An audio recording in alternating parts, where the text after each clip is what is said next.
This course is brought to you by Appy Pie as part of our Academy series.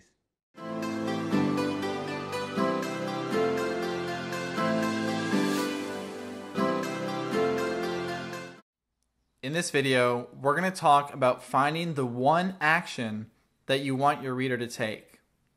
As I mentioned in the beginning of this module, it's so important that our copy is written in a way where it actually motivates the reader to take an action. We don't want them to read it, think to themselves, oh, that was a great read, and then on to something else, and they completely forget about what we wrote. We usually want them to do something very specific, whether that's signing up for our email list, enrolling in a class, purchasing an online course, whatever it is, there's an action that we want our reader to take because they read our copy.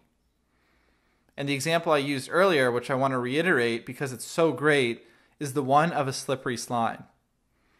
When someone reads our copy, the first thing they see is the headline, and that's them jumping on our slide. And we want the copy to flow in a way just like they're traveling down that slide until eventually they end up at the end of our copy where they take that one action, where that seems like the most natural next step for them to do after having read what we wrote.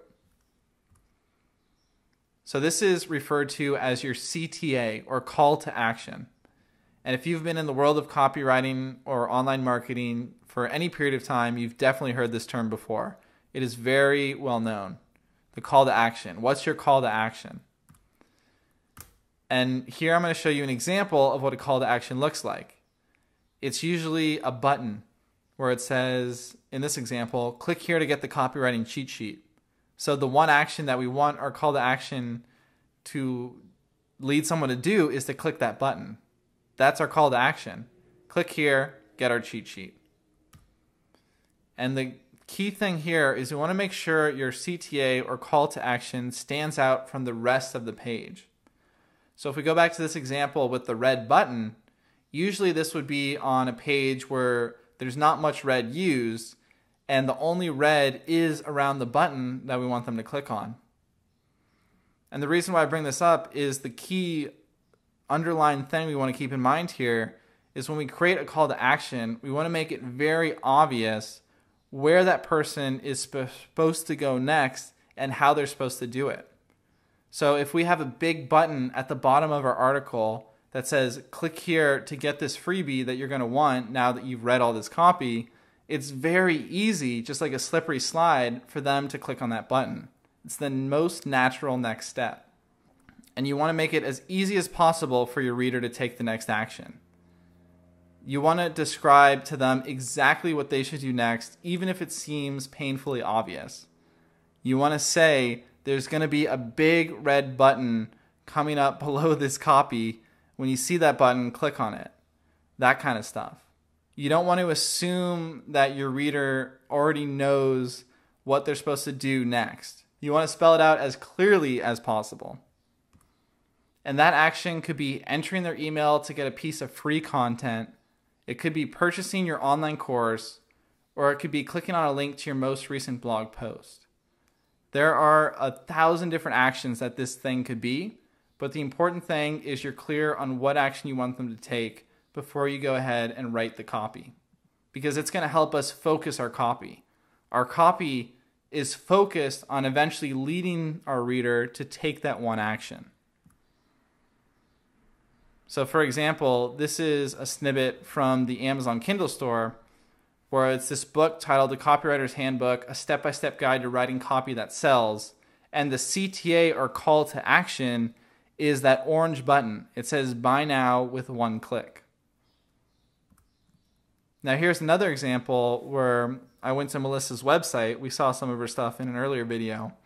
And on the sidebar, it said free 20-plus page blog business plan workbook with the tagline, start turning your blog into a full-time business.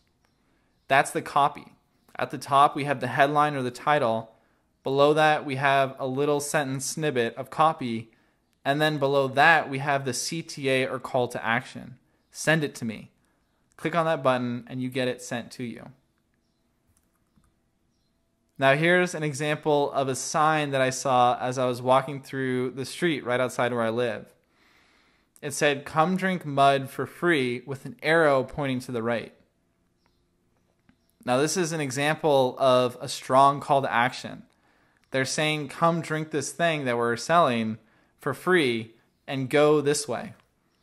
Now, a lot of times when I see billboards in real life, they don't do a great job of having a strong call to action. So I was very impressed when I saw this sign. As I read this, I understand immediately what they're asking me to do. And there's a strong benefit for me, because if I want to drink something for free, all I have to do is take a right and go into this store. Now, here's an example of some other signs as I was walking down the street. Complete the classic look. Now, this is an example of a ring where maybe it entices you to visit the shop, but there's no call to action to it. So this isn't to say that the copy is bad, but just for you to notice the difference. This is an example of copy that has a CTA, a strong call to action, where they're telling you and directing you what to do next. And this is one that's just old school, simple advertising with no call to action.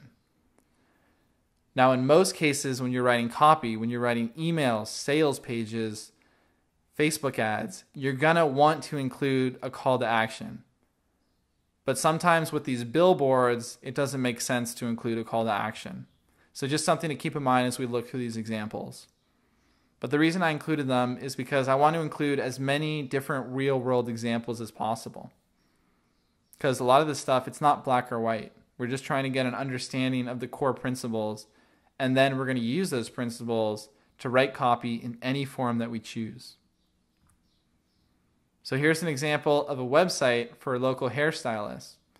And this was the homepage. So when I clicked on the homepage, or I clicked it right off of Google, it took me to this page, and it tells you more about the hair salon, and it gives you their information, a phone number. But this website would be so much stronger if there was a clear call to action.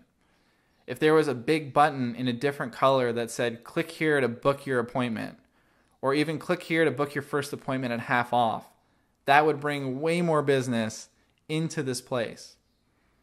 And I like showing these examples because a lot of times when we're learning a new skill like copywriting, we go to Facebook ads and we look at some of the best copy out there. We look at Facebook ads that have 1 million views and people have spent $100,000 of ad spend on, thinking that that's our competition, that we need to become this world-class copywriter in order to compete with other people out there.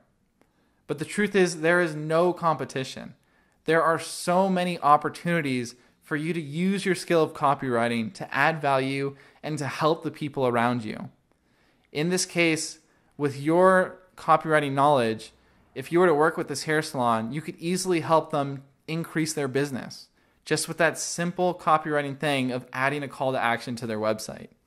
And that's what gets me so excited about this skill.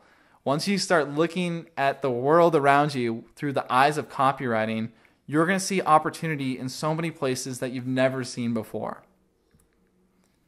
In this video, we talked about finding that one action for your reader to take and how important it is to be clear on what that action is before you go ahead and write your copy.